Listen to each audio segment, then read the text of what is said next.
नमः शिवाय। पार्वती पते हर हर महादेव। प्रिय श्रोताओं, सावन मास के पावन प्रथम सोमवार की महिमामयी वेला में आइए सबसे पहले वंदन करें महाकाल आशुतोष शिव शंकर त्रिलोचन भगवान शिव का, जिनके स्मरण मात्र से ही समस्त पाप क्षीण हो जाते हैं।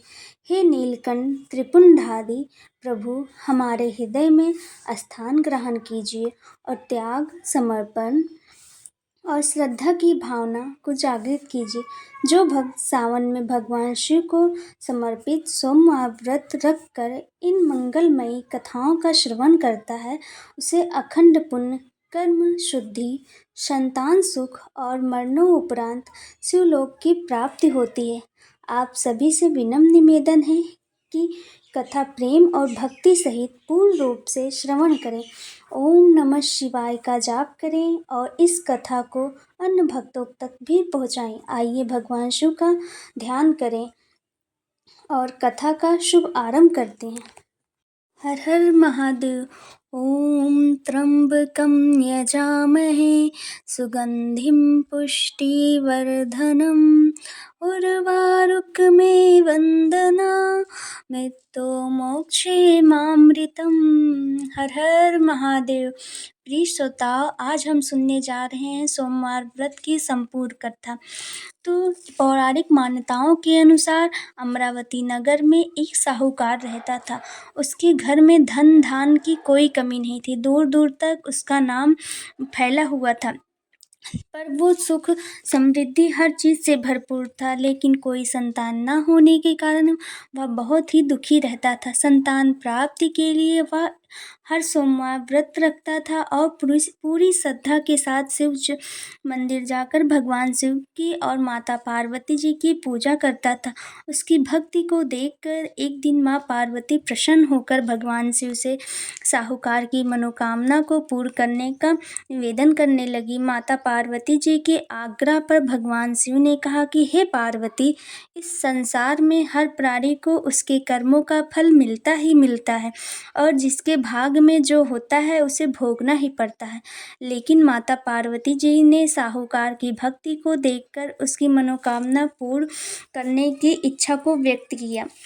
माता पार्वती के आग्रह पर शिवजी ने साहूकार को पुत्र प्राप्ति का वरदान तो दिया, लेकिन उन्होंने बताया कि हे पार्वती, यह बालक केवल 12 वर्ष तक ही जीवित रहेगा। माता पार्वती और भगवान शिव की बातचीत को साहूकार सुन रहा था, इसलिए उसे ना तो इस बात की खुशी थी और ना ही इस बात का दुख था। वह पहले की तरह शिव जी की पूजा करता। कुछ समय के बाद साहूकार की पत्नी ने एक पुत्र को जन्म दिया। जब बालक 11 वर्ष का हुआ तो उसे शिक्षा के लिए काशी भेज दिया गया। साहूकार ने पुत्र के मामा को बुलाकर उसे बहुत सारा धन देते हुए कहा कि तुम इस बालक को काशी विद्या प्राप्ति के लिए ले जाओ। तुम लोग रास्ते में यज्ञ कराते जाना और ब्राह्मणों को भोज दक्षिणा देते हुए जाना। दोनों मामा भांजे इसी तरह यज्ञ कराते और ब्राह्मणों को दान दक्षिणा देते काशी नगर निकल पड़े। इस दौरान रात में एक नगर पड़ा, जहाँ नगर के राजा की कन्या का विवाह था, लेकिन जिस राजकुमार से उसका विवाह होने वाला था वह एक आँख से काना था। राजकुमार के पिता ने अपने पुत्र के काने होने की बात को छुपाने के लिए सोचा कि क्यों ना उस साहूकार के पुत्र को दूल्हा बनाकर राजकुमारी से विवाह करा दूं। विवाह के बाद इसको धन देकर विदा कर दूंगा और राजकुमारी को अपने घर ले जाऊंगा। लड़के को दूल्हे के वस्त्र पहनाकर राजकुमारी से विवाह करा दिया गया। साहूकार का पुत्र बहुत ही ईमानदार था, उसे यह बात सही नहीं लगी, इसलिए उसने अवसर पाकर राजकुमारी के दुपट्टे पर लिखा कि तुम्हारा विवाह तो मेरे साथ हुआ है, लेकिन जिस राजकुमार के संग तुम्हें भेजा जाएगा वह एक आँख से काना है।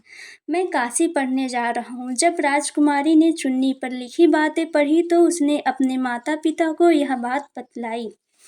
राजा ने अपनी पुत्री को विदा नहीं किया, फिर बारात वापस चली गई। दूसरी ओर साहूकार का लड़का और उसका मामा काशी पहुँचे और वहां जाकर उन्होंने यज्ञ किया।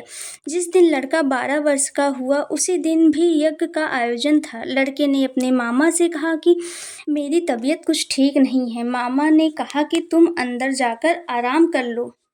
शिवजी के वरदान अनुसार कुछ ही देर में उस बालक के प्राण निकल गए।